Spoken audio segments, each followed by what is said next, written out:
Speed was really great. You know what we should do? What? Ruin it. Speed 2 Cruise Control. Hello and welcome to the 35th episode of Good, Bad, or Bad Bad, the show where we watch terrible movies and tell you if you should too. I'm your host, Mr. Brian Sheila. My other host, Mr. Kyle Hinton. Fuck you, dude, on the internet. And today, we watched Speed 2. The greatest sequel ever.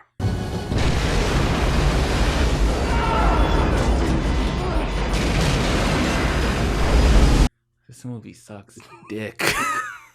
And not, like, well. It sucks dick poorly.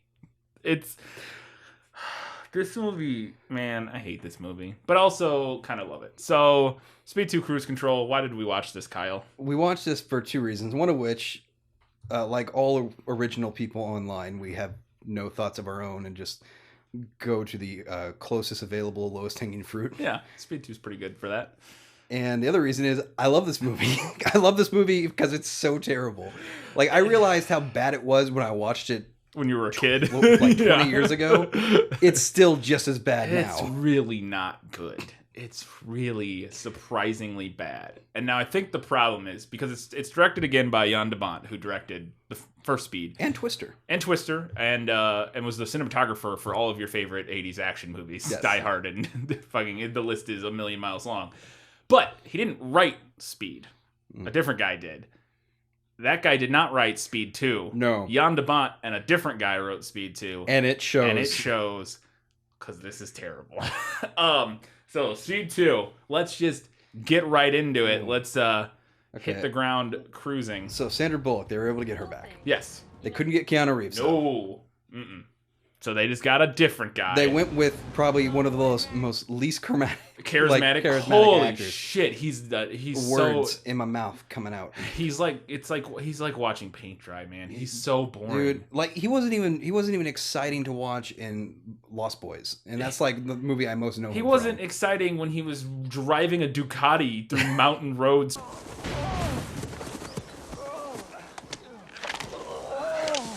You're under arrest. You have a right to remain silent. No. Chasing an ice cream truck or diaper truck. Whenever I saw that and the boxes started coming out, I was like, they wanted to make this into a video game. This seems like a video game level. Yeah. It really it's so stupid. And I love in that opening sequence. It's like, yeah, cops all the time drive red Ducatis to chase down bad guys. Sure, okay. So they right away explain away the fact that Keanu's not in it. Yes. She's Annie needs to get her license again because she just sucks at driving. Which that's the thing that annoyed me because her license is revoked in Speed because she speeds. That's the joke. Like she gets it revoked for speeding, not because she's like a terrible driver and doesn't understand how cars work. You know they do. Another damn. What? No. Watch your glass. Right? It's like that she was speeding, and so they revoked her license because she got speeding. Also, she has like the worst Jeep in the world. Like, what is that? I don't even know if that's a vehicle. It looks like she put it together. Like she assembled it, like with like some instructions from IKEA or something. Even if you look at like mid '80s kind of that style of Jeep, like this thing looks like it was gutted, and then like re-welded together. Yeah, that's what I mean. It literally looks like it came in a box with instructions, and like she bolted it together. It's very strange. But so yeah, she can't drive, and it's this opening comedy bit of her just like and I know that she was a bit ditzy in the first movie at times, but in this it made sense because she's like she's not hardened to the world of terror or like any kind of terror. No, and her ditzy moments are like her dealing with like really intense shit. In this it's like she's a clown. Yes, she's made out to be the idiot in this movie. Yeah, and it's like why did they do that to her character? Stop right here. This is absolutely not my fault, Mr. Kenter. I need my license back. Oh my God. What? Stop it. Stop. She's all of a sudden just like, what? Where are we going? Oh, I don't know where. Like this opening driving bit, she like gets into the fucking police chase somehow. And it gets way worse later on in a particular scene where I'm just like facepalm through my skull. Yeah. So yeah, and so the way they explain it away is basically she says she didn't stay with Jack. She's explaining this to the guy giving her the driving test. That I think, right? And Yeah, she's like I didn't stay with Jack because it was too dangerous and I was always worried about him, basically. And she says the line, Telling you, relationships based on extreme circumstances never work out. Right.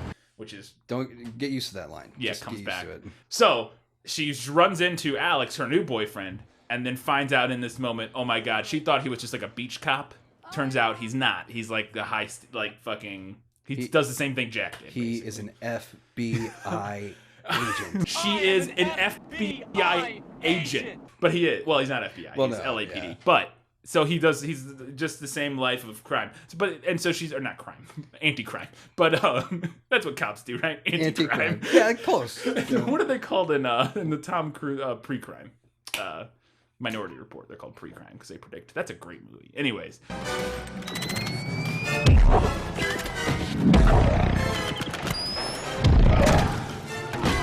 So she's all mad at him because he's just risks his life just as much, and she didn't want that. You lied to me.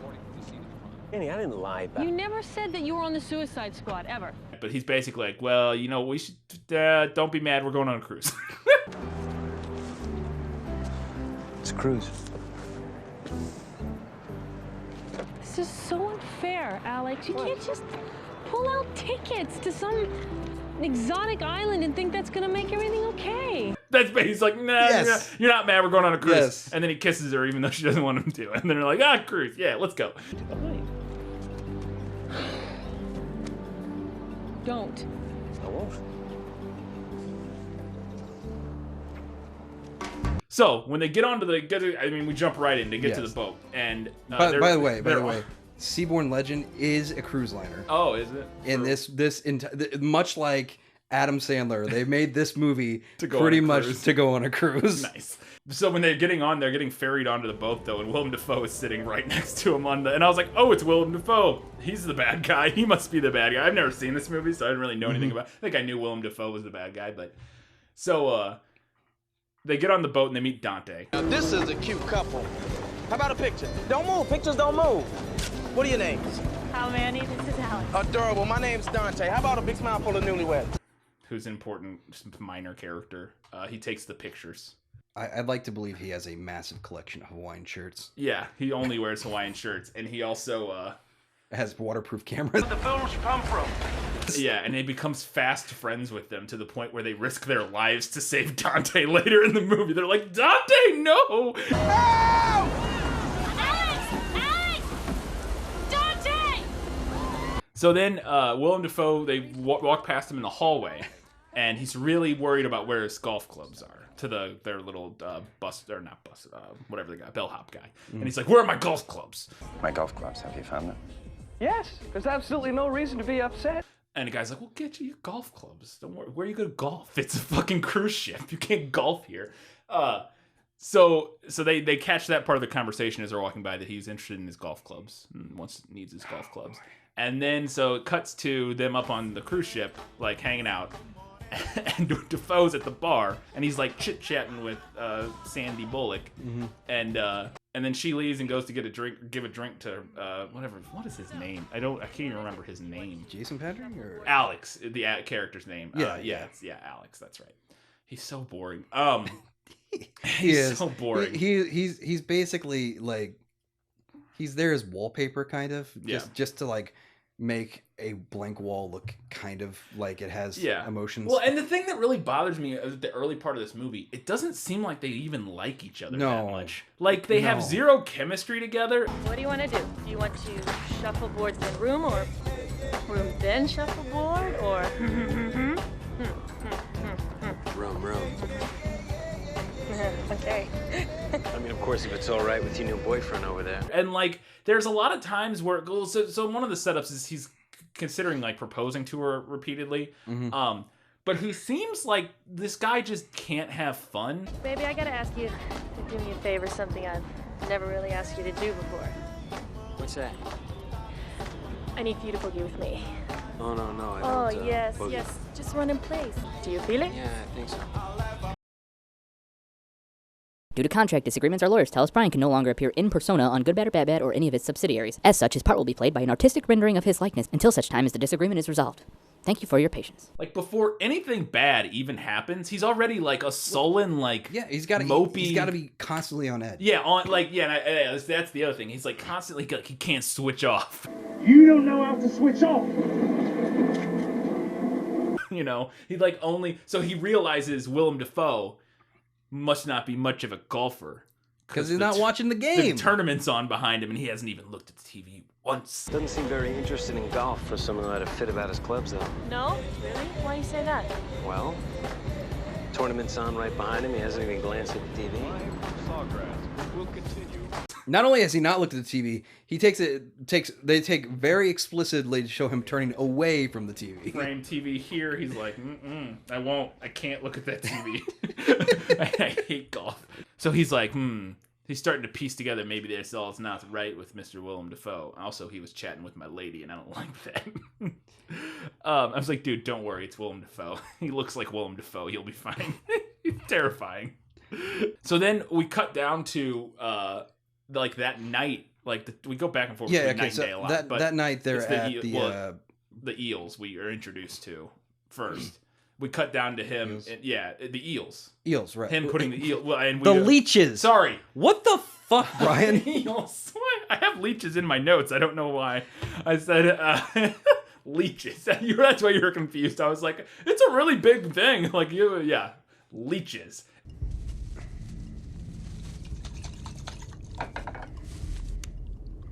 Wake up, boys. In jars.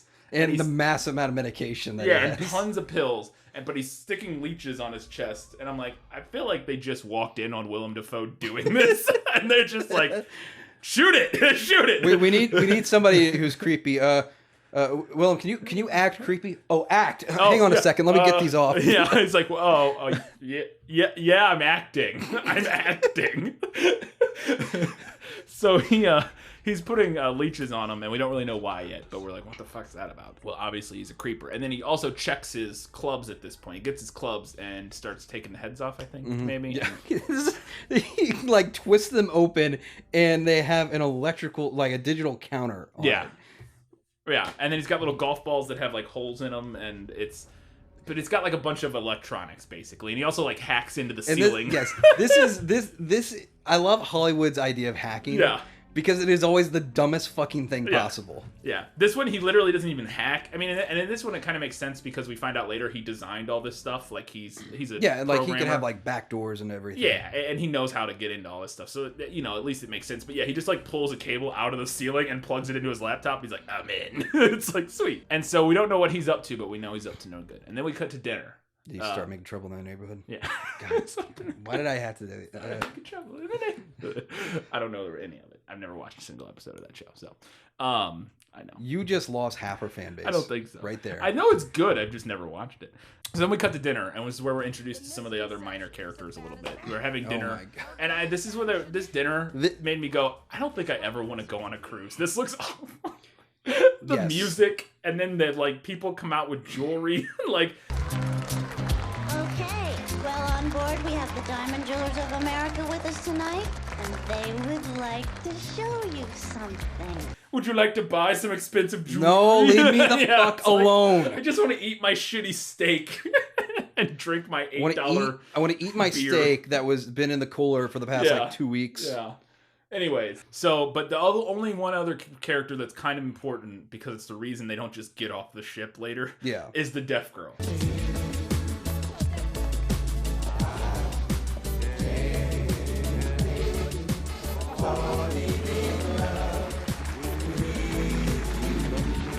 There's a deaf girl. Is there anything worse than reflecting back at if like for this child to like reflect, or I guess older now, this adult now looking back at this movie, being like, oh, that was my whole character. I'm the deaf. girl. Well, she was also quirky because she didn't dress how her dad wanted her to.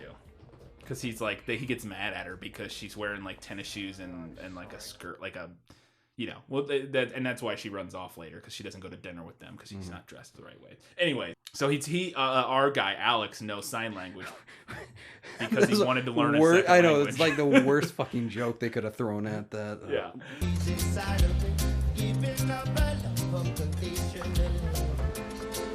It's impressive. I want to learn another language. Her name is Drew. So he knows sign language, so he's talking to her from across the room, and I'm like, this is weird. He needed that for his job, you know, with all those deaf criminals. Yeah.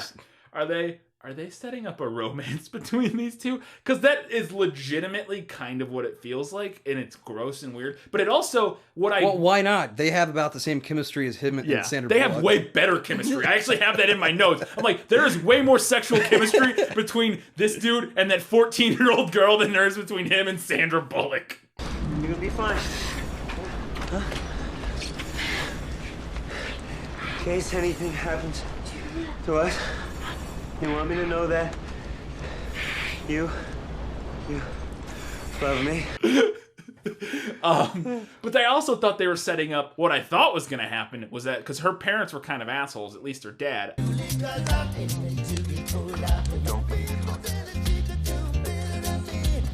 I was thinking they might die, and then Sandy and him would adopt her. Oh, God. Because he knows sign language.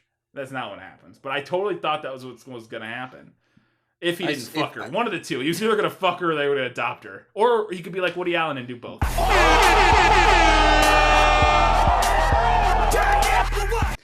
Zing! Suck it, Woody Allen! Wow. Right? I think he did that. Pretty Close, sure. yeah, close. Brian is on fire today. He's on fire! Hey, it's Django Fett.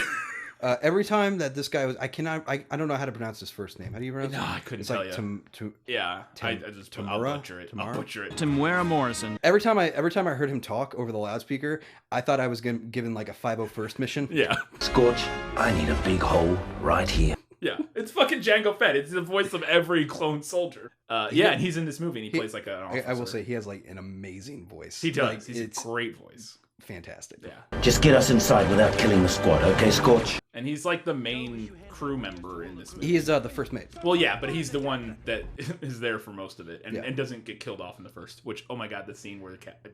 That was the worst thing ever. One of the worst things ever. All right. So then at the dinner, this was weird. I didn't get this. He starts to propose to her, or he's thinking about proposing her, and then she like makes a joke like she doesn't want him to write or something. Yeah. I mean, wow. I just, the other day I just found out that, I'm dating a daredevil, so this is like, Oh, you're not serious. And then he goes, oh, never mind, I'm feeling seasick. And I thought he was joking. I know, you would think that's just an excuse to get out. No, Annie? I'm a little seasick. Huh? Okay. No, he was actually literally seasick. Vomiting. I was so confused. I was like, oh wait, he was actually seasick? Yes. Like, that's not what you did there. What you did there was like, oh, I gotta get the fuck out of here. Oh, I don't feel well. But no, he actually, because they showed the puke on a bucket. Yes. I'm like, thanks, movie. Thank you. And it doesn't make any, okay, real quick, what is the point of that? That he is actually seasick, because it never plays in. Yeah, it doesn't play into anything. You would think if you were going to actually make him be seasick, that would have some sort of element. You would think to at some point it would have anything to do with his ability to, I don't know, swim to dangerous parts of the ship that are flooded, or get into the propeller later on. Or something. You would think it would be some role, because otherwise, why actively show us that he did throw up and was sick? And also you have like an action hero who has like no weaknesses. Yeah. I guess that's the other thing, is that it gives them, that's the only thing I can, because she does say something about like how she took care of him all night while he was sick. I kind of like the fact that you got sick. Well, don't quite know how to respond to that.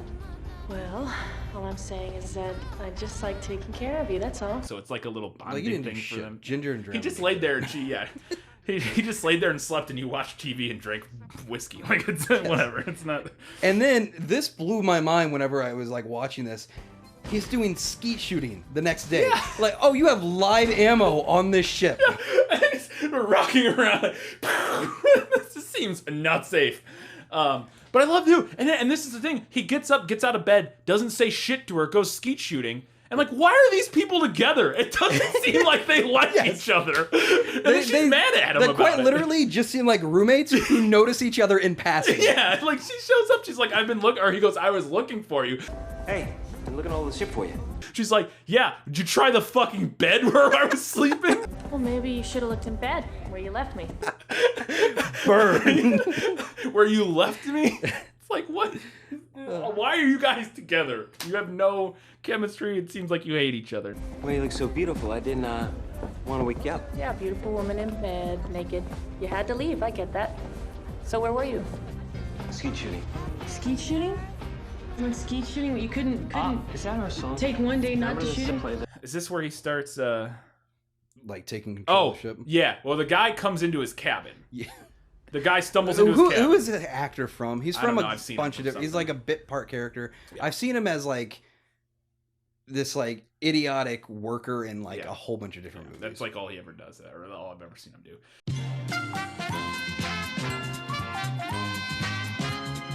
And Willem Dafoe, the guy bursts into Willem Dafoe's room, and Willem Dafoe's like, "Hey, you shouldn't have come in here." And then he hits him with a golf club, and steals his outfit. And now, was he planning? Did he need that outfit? Was that important, or does he just take it for no real reason? Because it doesn't seem like he doesn't use it to get anywhere. Like, he doesn't sneak into places with the outfit on. He just wears the outfit. We're still 4 degrees off course. Did you check the mainframe, Eric?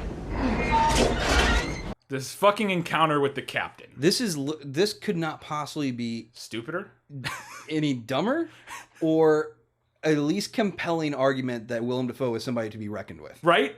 This is the dumbest. It looks like they like forgot to like figure out what was gonna happen in this scene, and so they like just made it up on the spot. Or it's like, we have this actor, but he's committed to another thing. We need to write him out of the script. Yeah. Well, yeah, I guess. But okay, so the captain walks up to him, and he's out on the side of the rail, like hanging on a swinging light, like a light pole. Yeah.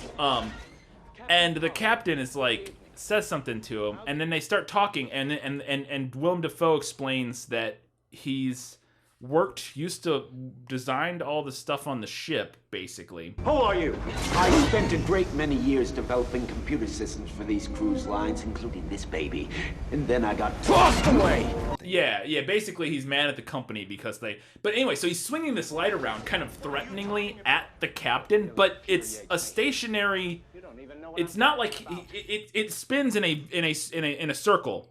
But it only reaches so far. Yeah. So literally all the captain has to do is not go. Take a step back. But he goes towards him, and Willem Dafoe hits him with the light. Tossed away! What are you talking about? That's what really infuriates me. You don't even know what I'm talking about. How dare you!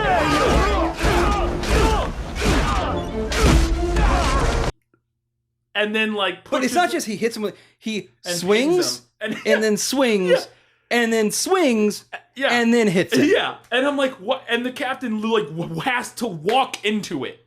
He's out of range initially, but then walks into being hit by this light. It's the dumbest. And then like pins him to the side and says, "You're getting off" or whatever, and throws him overboard. And I guess the captain can't swim because that kills him. Or he says he's dead. I guess they're also just it's because they make the statement earlier that you get sucked into the propellers. Right, you get sucked into the blades, except not always, because there's a lot of and people. Boy, would I have loved to have seen that crappy like CGI effects. Right. Yeah, that would be good. And now I have in this sentence, Alex is gonna fuck this kid.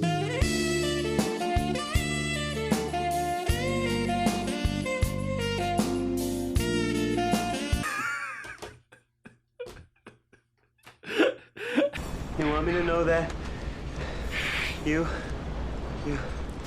love me, and that you're gonna be 15 next month. So they're like dancing, him and her dancing in the hall, and this is when things start to go crazy. So they're dancing, and he's just about to propose. What I'm saying is, I think that we should... And then shit hits the fan. And then Sandra Bullock is in complete denial. Man, no. Come on, keep dancing, come on. Right? This is the dumbest. She is outraged that the ship exploding is ruining her vacation. No! This is my vacation! Damn it! Like, cause she's like, no, it'll be fine. No, keep dancing. Come on, keep dancing, come on. And like, it's like from what we can tell, the ship. If I was on a ship and it started shaking and making the noises, I would be like, oh my god, we're dying. We're going to die. This ship is sinking. Or something. And she's like, no, it's fine. It's fine. Everybody's like, no, it's fine. It's fine.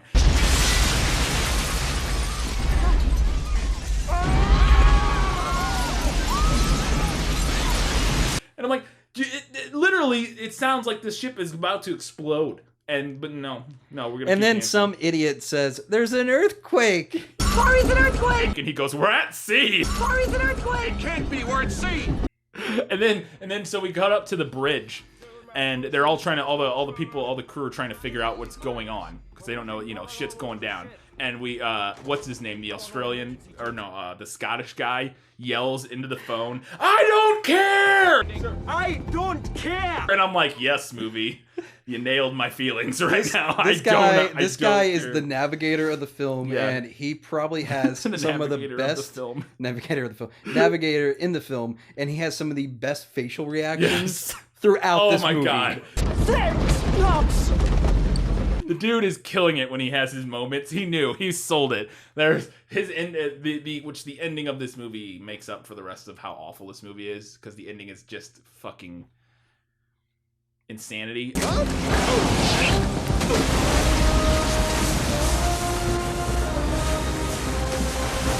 Now Willem Dafoe calls Jango Fett, and I love it. It's the Green Goblin chatting with Jango Fett at this point. Ooh. By the way, these two voices together is like pure audio orgasm. Yeah, it's great. I want you to sound the alarm immediately. Time is running out. I can't authorize an evacuation. The captain is the only one who can... The captain is dead, Mr. Giuliano.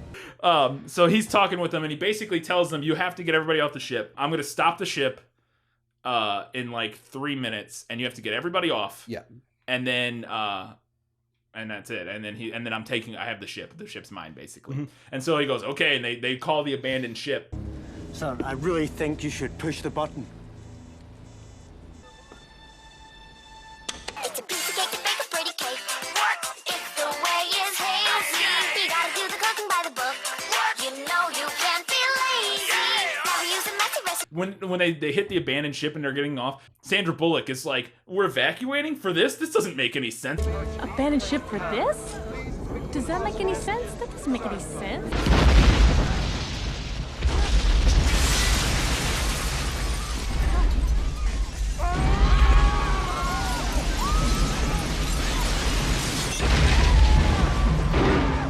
So I'm like, the whole ship was shaking and making exploding sounds. Do you know anything about boats? Right? Like ships at all? At all. I mean, all that shaking could have been? A torpedo could have hit you and you could be sinking. We know that you know nothing about cars. Yeah. What makes you think you know anything about sea vessels? I know, it's just like, this makes no sense. Why are we evacuating? It's like the whole boat was shaking. I would be getting the fuck out of there. Anyway, so yeah, all of them get off except one boat. And the cables get stuck. And Alex notices, like, whenever he's walking through, he smells sulfur and stuff. And like, sees sulfur and smoke so he equates it to flash concussion grenades. Or like smoke grenades or something, yeah. Look, about these fires, something strange. Your board's all lit up. This is definitely a sulfur-based smoke, which makes no sense whatsoever. And because there's a point, he goes up to he runs out. I don't know why he thinks he should be investigating all this. I guess just because he's a cop. Sir, get yourself to a lifeboat. Take it easy, man. I'm LAPD. What?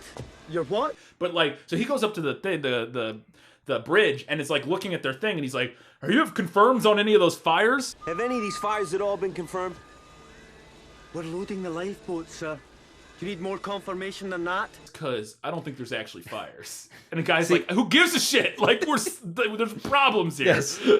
Those Christmas lights, I don't trust those Christmas lights. I don't trust these lights at all. So the deaf girl had went away from her parents because her dad was being mean, so she kind of went off to do her own thing. Gets stuck in an elevator. This is where we have the adventures of Drew, the deaf girl. Yeah, and you thought, like, she gets a lot of screen time up until about the 50-minute mark, and then is, like, not in the movie anymore. Like, she seemed like she was going to be a major character, but she's the whole reason that they don't get off the boat. Did you find Drew? She's not on the boat. Please, sit down.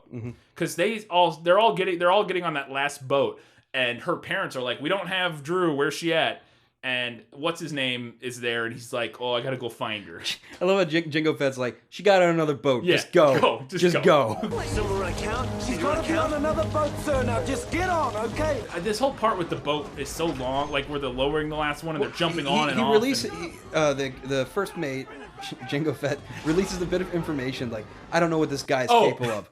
This guy? This guy? That line?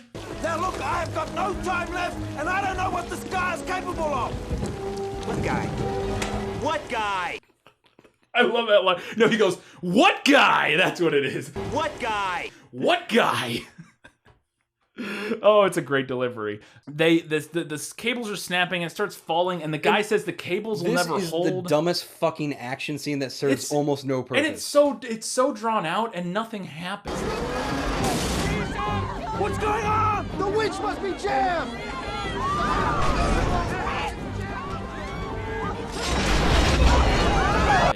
Like, people almost There's fall. no payoff. There, like, 2 people fall out.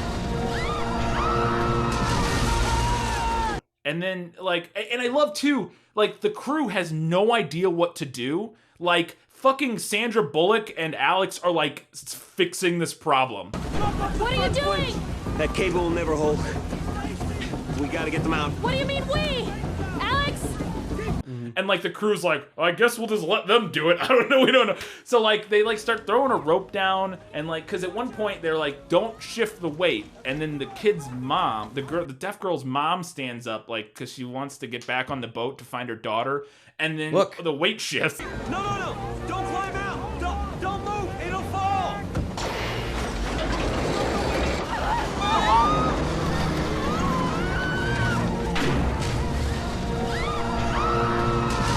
Look, I know you want to find your daughter.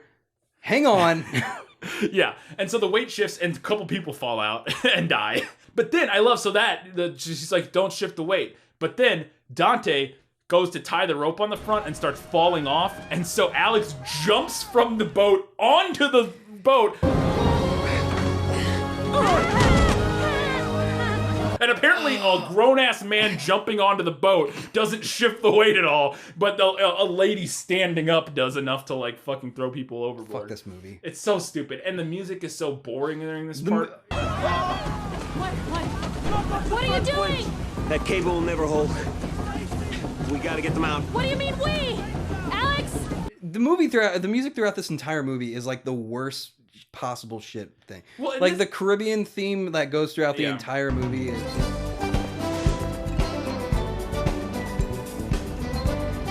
And then you would figure at the end, you know, at the thing's gonna fall and he's gonna have to hold on to the last person. No. None of that happens. No, what happens is Sandra Bullock gets the gangplank. The gangplank! Get the gangplank! What? And brings it down to the boat. And then they all just get off. Where they shift even more weight? Yeah. And okay, this whole action sequence is like, the rules change constantly. There's no, like, big moment. Like you said, it should be like most of the people get off. And it's down to just, like, the deaf girl's mom is, or something like that. And he has to, like, catch her right as it snaps and falls. And he saves her. That would be exciting. But they just get off and walk the plank up onto the boat. Good, Bad, or Bad Bad is happy to announce the aforementioned contract disputes have been resolved. Negotiations were difficult, but in the end, both Good, Bad, or Bad Bad and Brian agreed it was in their best interest to find an amicable, yet profitable resolution for all involved parties. As such, Brian will return in persona for the foreseeable future. So, boat falls, doesn't fall. Boat stays there the whole movie because it bangs against the side the rest of the movie when it's driving around. I love it because they're like, the cables are going to snap. They never snap. It just hangs there forever, the rest of the movie. So, then we find out, basically, Willem Dafoe steals a bunch of diamonds, right? Okay, yeah. They don't they show him doing that stuff, but they don't show anything else about this. No. What this is for, why he's, kind of why he's doing it, but they don't explain, like, so you're stealing a whole bunch of shit. For what reason? Yeah, basically, I think the idea is... So he got fired from the place because, and he explains all this at some point. He says, it might even happen later, I don't know. Basically, he worked on computers this whole time, and the electromagnetic radiation from the computers gave him copper poisoning. Fucking thing. It's not a thing. See, computers generate electromagnetic fields, which over time can cause severe copper poisoning. It's not a real... is. No, well, copper poisoning is, it's called, but not from working on computers. Yeah. He has Wilson's disease, right? Is what a high buildup of copper is called. I think there's a couple different, but yeah, that's one of them. And so, like, I'm angry because... And then they fired him. Yes. And after he got sick and basically didn't give him... He's just mad because he got sick from what he was working for them, and then they basically just shut him off and said, fuck you, basically. I would have really appreciated some understanding from upper management, if you know what I mean. And so he's getting revenge by hijacking the boat, stealing the diamonds for the money, and then crashing the boat into a bunch of cliffs. Yes. So, like, I guess just like so they lose all the money, you know, so that they incur a giant loss from their ship crashing. And probably the bad publicity of the fact that Willem Dafoe hijacked our ship and crashed it. Tongue them.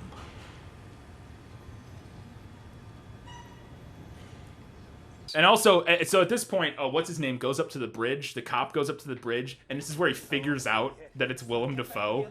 Because he's sitting there, and he sees some, he goes, there's smoke, they have these smoke canisters in the air vents. Something that could roll. Fires don't exist. They're not real. Smoke canisters, stun grenades. Probably put them in the air ducts. They're small, they roll. And he grabs, they have a couple of those like meditation ball things that you like put in your hand and spin. Those like Asian, I can't remember what they're called. Singing balls or whatever. Singing balls, I don't know if that's it. And he's like a golf ball. Like these. Golf balls. Golf balls, golf balls. Geiger. Dafoe! I was like, what?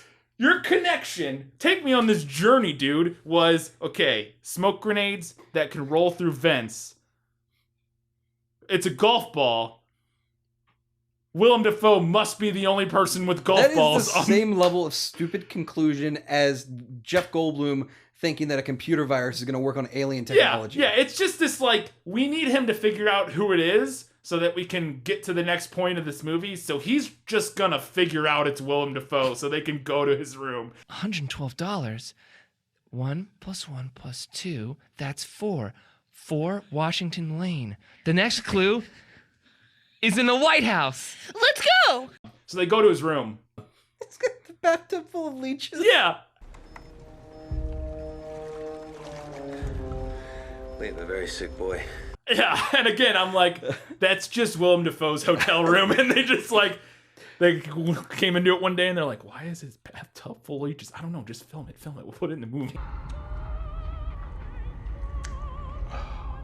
I wouldn't trade you for all the darkness in the world.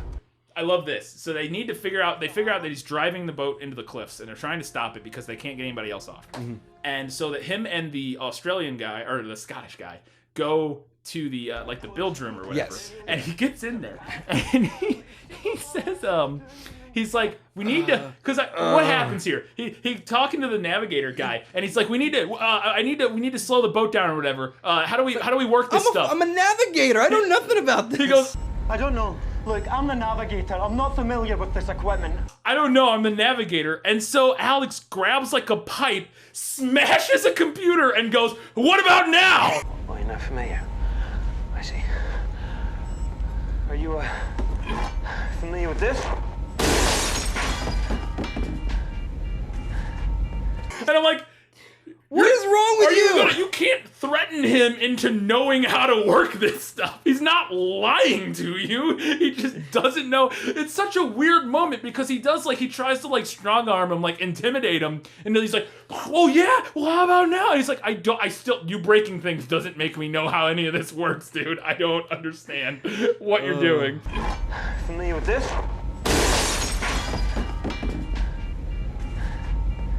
So at this point, our guy has his shotgun that he was skeet shooting with, and he goes chasing after Willem Dafoe. How low powerful? How low? Like, what's the power do you think that's in those skeet shotguns?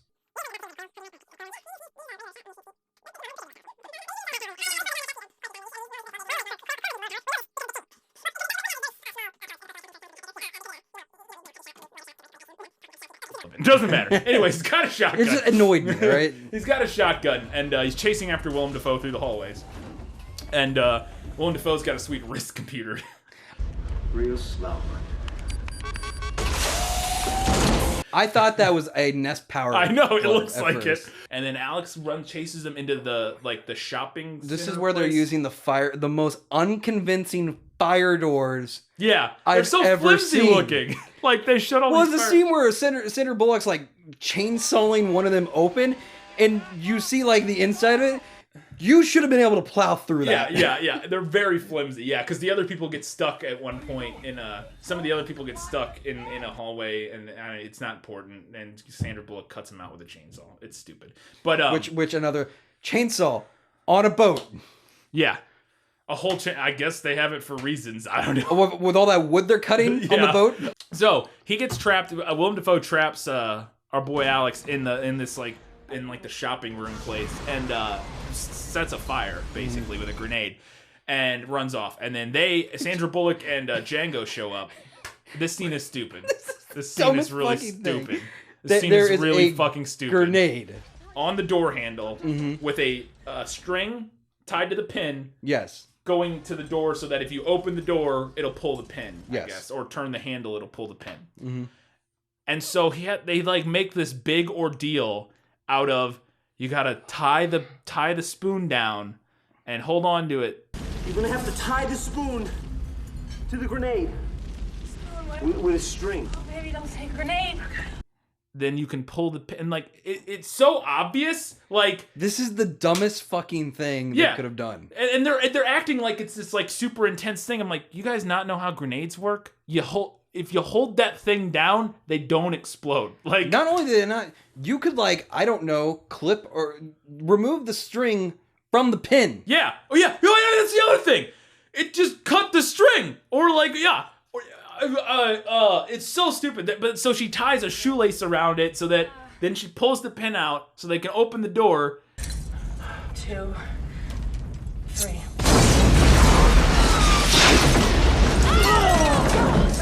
And then they're still acting like it's this crazy thing. I'm like, it won't explode if you don't let go of the thing. Like, Where is it? Where is it? It's in your head. Where? Huh? Take it out. Take it out. Take it out. Take it out. Take it out. Got it? Take it. I got it. Okay. Got it? it's trying to make this big tense moment out of a thing that isn't tense because I know how a grenade works. Like, it's not just gonna go off. Like, it's so stupid. And oh god, I forgot about when he starts shooting TVs, which is one of my favorite scenes. Because God damn it. He chases Willem Dafoe into the casino or whatever, and they have these giant banks of TVs. And somehow Willem Dafoe has hacked his face into the TVs. And so our guy pops up and shoots. And devotion to company was repaid with the terminal. I'm like, do you think Willem Dafoe is a 9-foot tall floating head? Why are you shooting the TVs with his face on it? He does it twice! Now I just gotta do whatever I can. I'm like, why are you shooting those? That's so stupid. And they do. This isn't just this movie because this happens in a lot of different. Yeah. It's the same thing with like, I don't know, Death Ring, where they're shooting up the computers and stuff. He runs into the room where all the monitoring equipment is He just and shoots unloads all it. of his bullets. That's not gonna do anything. It's not doing anything. What are you doing? I don't understand. Whatever I can. Okay, so this is where the oil tankers, he starts turning the ship, so he gets away, Willem Dafoe gets away and goes and runs off. And then he starts redirecting the ship towards an oil tanker. He's taking us right into an oil tanker. So this is where they get the smart idea of feeding a line of cable into the propeller. Yes, the and way they're going to stop This it. is where the CGI budget of this film starts going. This is where the finale kicks in, and this is when it gets bonkers. So they tie him to a rope, and he scuba dives under the boat, and then feeds a rope into the propeller that is a guideline for a giant cable, like a fucking 6-inch diameter cable. By the way, Brian, did you look at the budget for this movie? Mm-mm. $130 million. Wow. Budget. Especially back then, that is huge. Right? Because this is like... Where did all that money go towards? The last 40 minutes? 40 minutes? Because the rest of it's just boring cruise liner shots that would cost nothing. Like, they had to just pay to go on a cruise, basically. From the second they're putting this thing in the propeller where they're spending millions of dollars on the CGI of the propeller and him, all the way up to this giant finale. That is money. All of the money was spent on that, and then a lot of it probably on Sandra Bullock's paycheck, I would assume, to get her back for this. He gets the prop, he gets it into the prop, and the cable starts feeding in, and it stops it. But then for some reason, I feel like that would stop it. So like then Willem Dafoe shows up and like takes the brake off the cable or stops it from going, and then runs off. And so they that somehow causes it just to like the propellers to be able to chop up the cable now. That's not how that works. No, I feel like it's already wrapped around it. Like it's already wrapped up. You're good. Like it should be stopped. Also, like the motors, the giant like turbines and motors and everything designed to keep this thing going would start to overheat. Yeah, that's the other thing, is that once it stops, that's what I was thinking too, it would be like fucked. Like all the machinery would be fucked if that thing just stopped, was bound up, but it's still going. You'd be all ruined. The scene where I love how Willem Dafoe is like, this isn't a gun, and then he opens it up and there's a gun in it. Drop the weapon. Don't shoot. It's not a gun, it's just a computer. Yeah.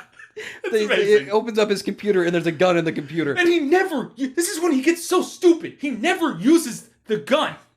Yeah. He so many times could shoot people and solve all of his problems. Yes. Pull him up. Get for him. Let him go. No! Go ahead.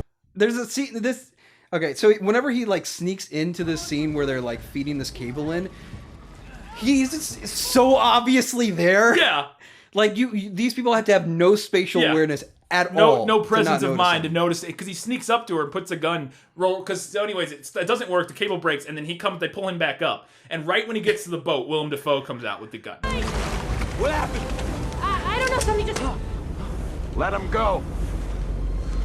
You slowed it down, but you're not going to stop her.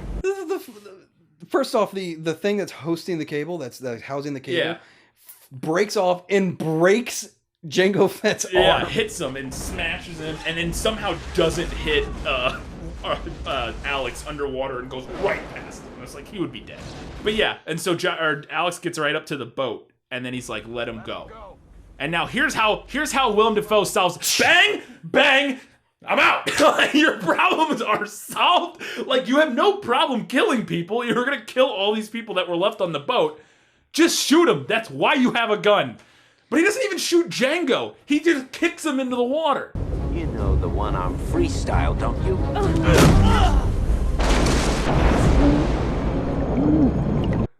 So anyway, so he grabs Sandra Bullock, runs off with her, kicks Django into the water, and what's his name is getting carried away. Yeah. And he grabs Django, and then she kicks the winch back on right as she gets right as Willem Dafoe drags her away. So Dafoe gets into there's like a two jet ski boat thing, which is kind of cool. I've never seen that. I'm sure it's a thing, but it's kind of cool. Like these jet skis lock into like a boat hole basically, and so he gets her on it. And again, he's like, "Okay, you're my hostage now. Can't let you go now. You're my little hostage." Why does he take her? There's no point for him to take her. He doesn't need her for anything. He has the diamonds. He just needs to get away.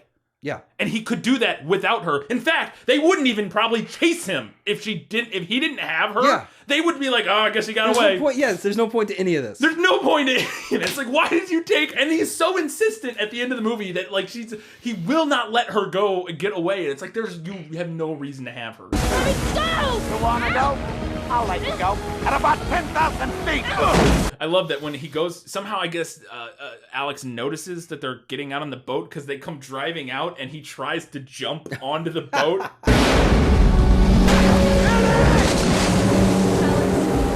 Alex! And misses. Yes. And now keep in mind, this is infuriating. The boat is still going 17 knots right now, right? Yes. It's cruising. He jumps out of the back. It lands in the water. He would be gone. The boat would be gone. He would be sucked up in the either way, or let's say he got past him, you know, like he jumped far enough back. A couple miles. He would be like within seconds. He would be way back. Like, but no, he's able to just swim back and get back on the ship.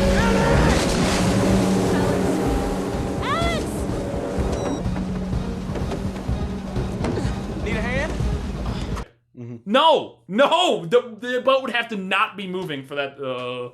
And then, so to turn the ship, they get down into the build system. Yeah. And then Dante and Alex are like taking turns, literally manually turning this boat sideways, so it doesn't run into the tanker. Yeah. And it does run into the tanker. It still does, but not a little and bit. Scrapes down the side like.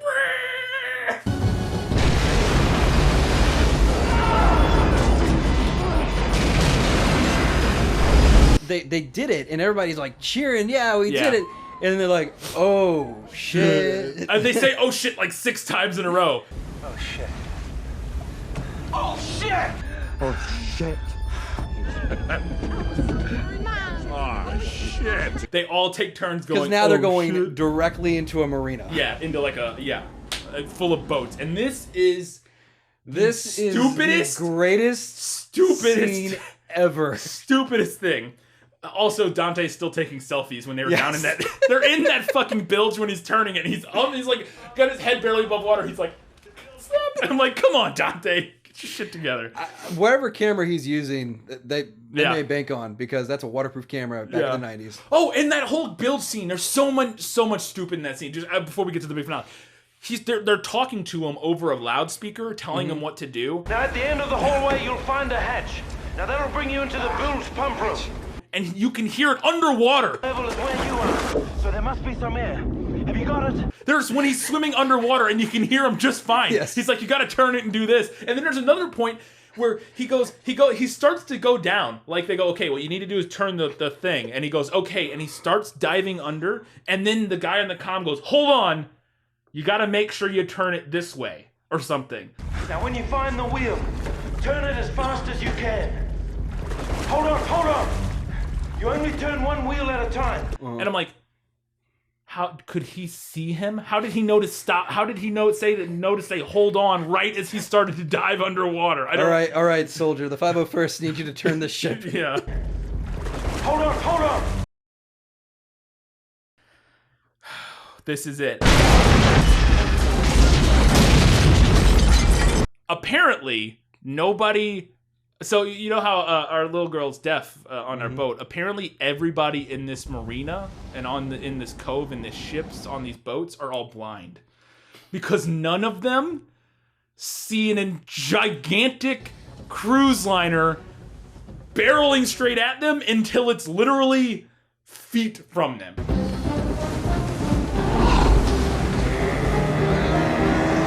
It happens like 10 boats in a row.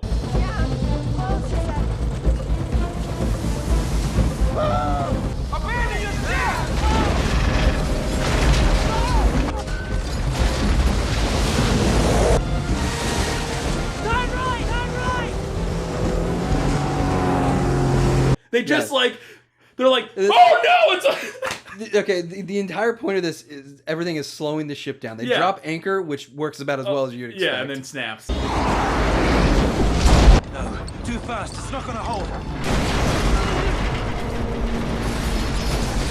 And then the Scottish navigator, this is his time to shine through the rest of the movie. Oh my god. Calling out those speeds. I can't believe it. This is slowing us down. 9 knots. And then they're destroying boats, putting people's lives in danger. I'm sure they sucked up at least one person. Yeah, there were scuba divers right in front of it at one point, and then they just get run over by the boat. And then all you hear from the Scottish guy is, it's helping. We're slowing down. We're slowing down. It's helping. 7 knots.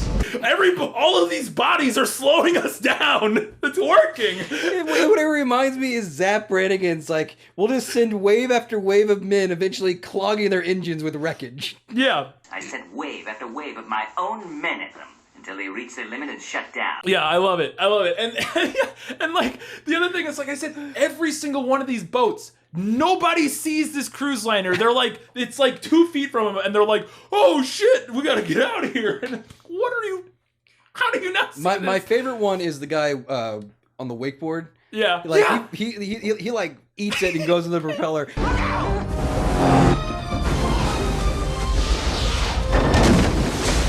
And the guy driving the boat, there's like, oh shit, it gets major air into a building. Oh, shit!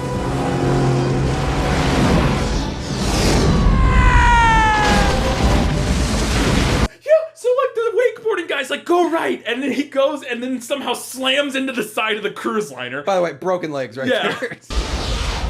Slams into the side of the cruise liner, and then the guy that's driving his boat, the boat that was towing him, completely stops paying attention to anything and drives, like you said, up a ramp through the side of a building. This ending of this movie is the dumbest thing. Like, it's so fucking ridiculous. And so yeah, they hit all these boats, a million boats, and still even at this point, nobody on land has noticed a cruise liner running over everybody in the harbor.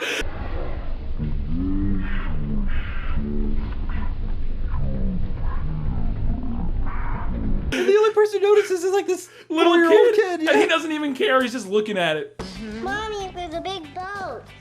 I know, there are a lot of big boats here, honey. So then they start heading towards like the land. Well, I guess it's not land. It can't be land. It's like a floating port, city. yeah. It's like a. But this is what's weird because they start driving through the city.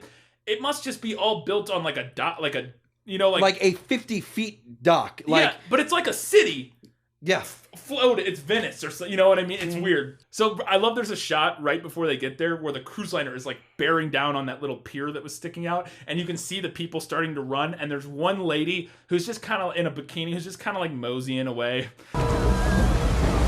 Like taking her time. I'm like, there's a cruise liner! It's gonna run you over! You're dead. It goes full Roland Emmerich style here. Yes, like this is full Roland Emmerich. Yes, it goes full, like he's a Roland Emmerich, where people are just going crazy and people are stupid. Yeah, everybody's incredibly dumb Just and stupid. oblivious to everything around them. Nobody pays attention to anything that's happening. What? I can't hear you. I love at one point they cut back inside the boat and one of the guys, I think it's the fat guy, goes, "Oh my God, we're mowing them down!" Oh my God, we're mowing them down. No more accurate statement is truer than that. So they start hitting the land, and they're still slowing down a little bit. And the entire time, the navigator Yes. is keeping track of the knots. 7 knots. And the when specifically when he yells 6 knots, it's when you nut, but she's still sucking. He's like 6 knots. 6 knots. It's so fucking stupid. 5 knots. And then he falls down. Yes, he falls down. 4 knots. And he's on the ground just like 2 knots. We're almost stopped. 2 knots. Almost stopped.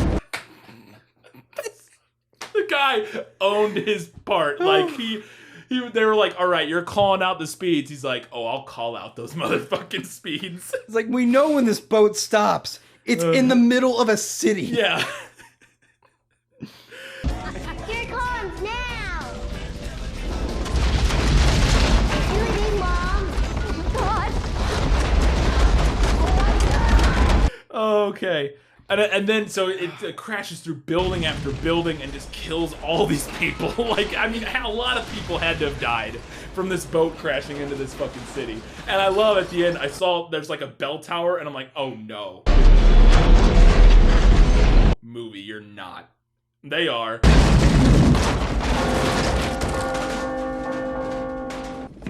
Zero. And then thankfully the ship drops anchor onto this guy's car. Onto a guy's car, and he's like, my car!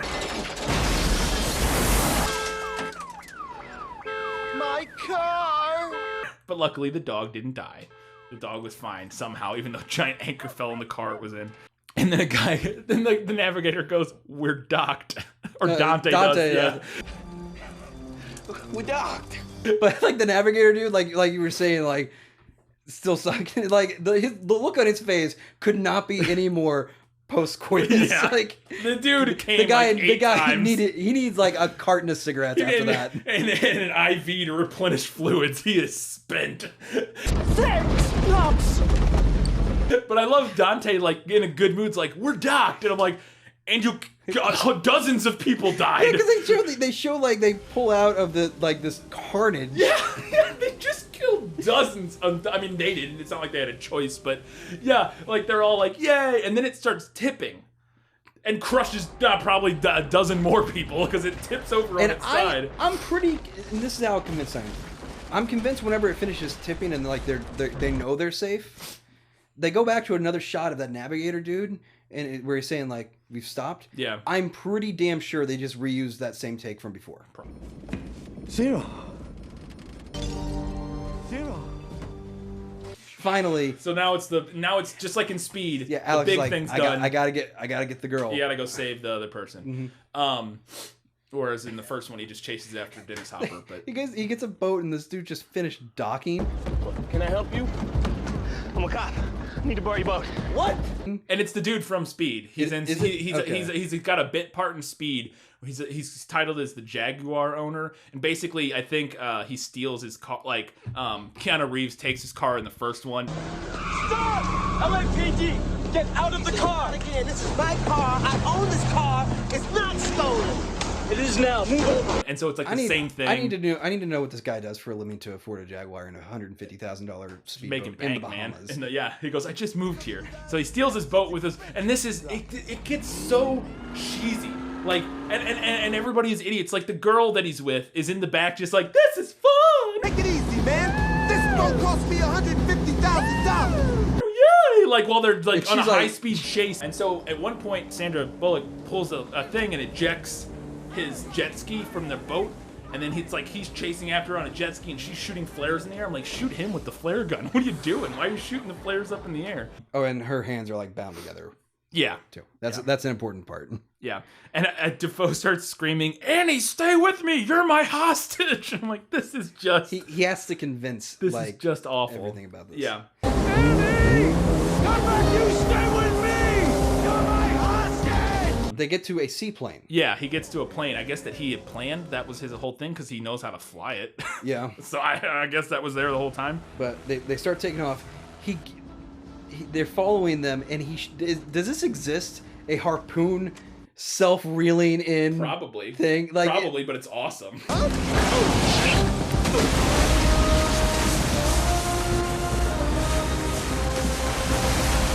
I was like, the only thing that didn't happen in this movie that I was expecting to was that after he harpoons the boat and starts and the cable, I thought he was gonna like barefoot water ski behind holding. I mean, at this point, he might as well. At this point, yeah, I was like, yep, he's gonna start skiing behind this plane. He harpoons it, and he gets pulled along. The girl has to explain to the audience what's going on. She's like, No, he's reeling himself in. Yeah, we know. By the way, the little motors in that thing would not be able to overcome the resistance at all. I don't think they would. I mean, I guess they're made for reeling in big fish, assuming it even exists. I don't know. But so somebody who knows what this is, go ahead and tell us. Tell us, is that a thing? Because that would I don't work? believe this for a fucking second. It is impressive. It is impressive. And this is the whole time, like, she's trying to get out of the plane, and Defoe won't let her go. I'm like, just fucking let her go and then fly away. Like, what is the... Why? Because he's the villain of the movie. So he gets onto the plane, climbs in, and Willem Dafoe, like, doesn't realize he's there at first. Hi. And he just kind of grabs her, punches Willem Dafoe in the face. And then like falls on. I didn't know that this was detachable. I guess they are. So the floating ballast, like the pontoons. Yeah, it just detaches. One of them detaches, and they land on it, and then it starts. And I guess it still has the forward momentum from flying, so it's going towards the oil liner. Yeah. And then after she gets out, I'm flying a plane. Or no, he's really low. He has to pull up over the oil liner. He almost crashes into the side of it. Pulls up, and as he goes over it, he's like, I can just stop looking at things while I'm flying a plane now. He goes, and flies directly into a pole.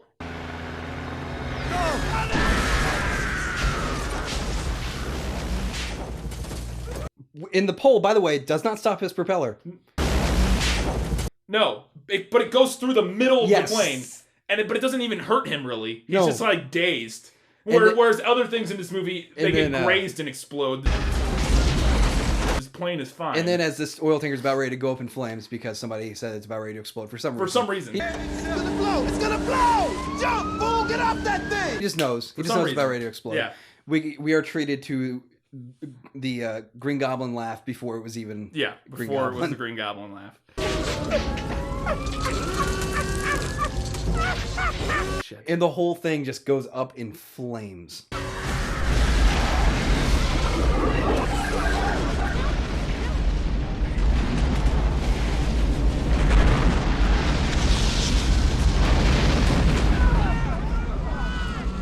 Yes, it's just gigantic oil tanker explosion. So on top of that, now they have a fucking catastrophe of like epic proportions for the environment going on here. So as they're all like going to the dock, and you know they have the Happy Caribbean music play. This really is paradise. You have a boat that has gone through the city, killing dozens and dozens of people. An oil tanker exploded right offshore, probably spilling countless gallons of oil into the water and just decimating the plant and animal life. And we are treated to the most cheerful Caribbean music ever.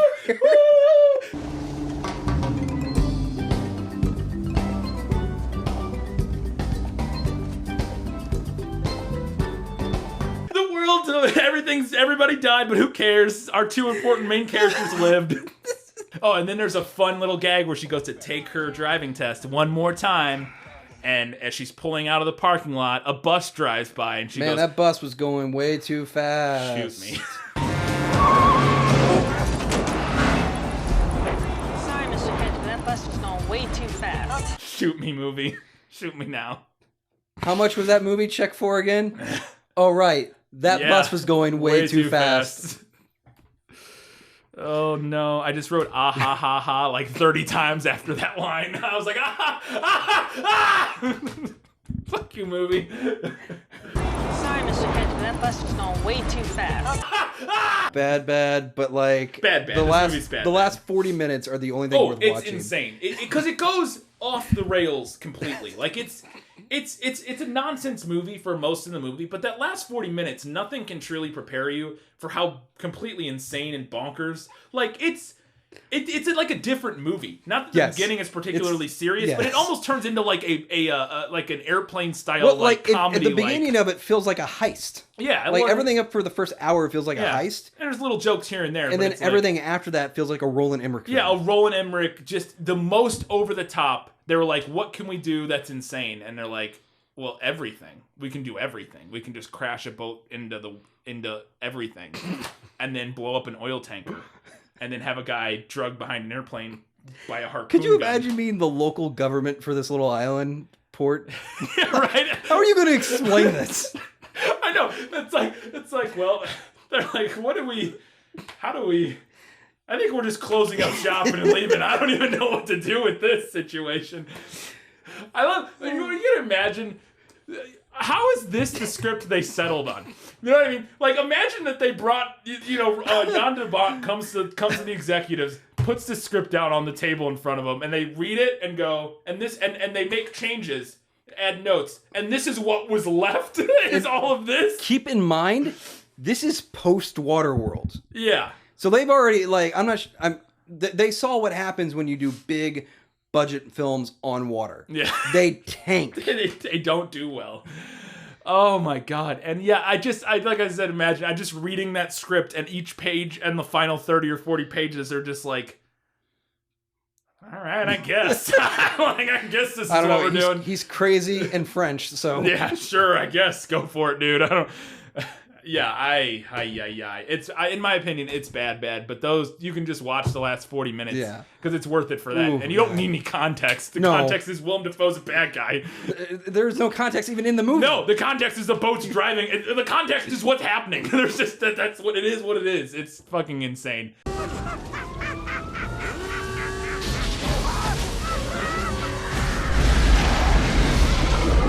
Until next time, guys. Keep watching movies. Just the last 40 minutes of Speed 2 Cruise Control, and none of the rest of it. That Scottish act. We don't even know his name. Brian something, whatever his name is. Sex nuts! Scottish. Sex nuts! just for that alone is worth the price of admission. I came. Housekeeping?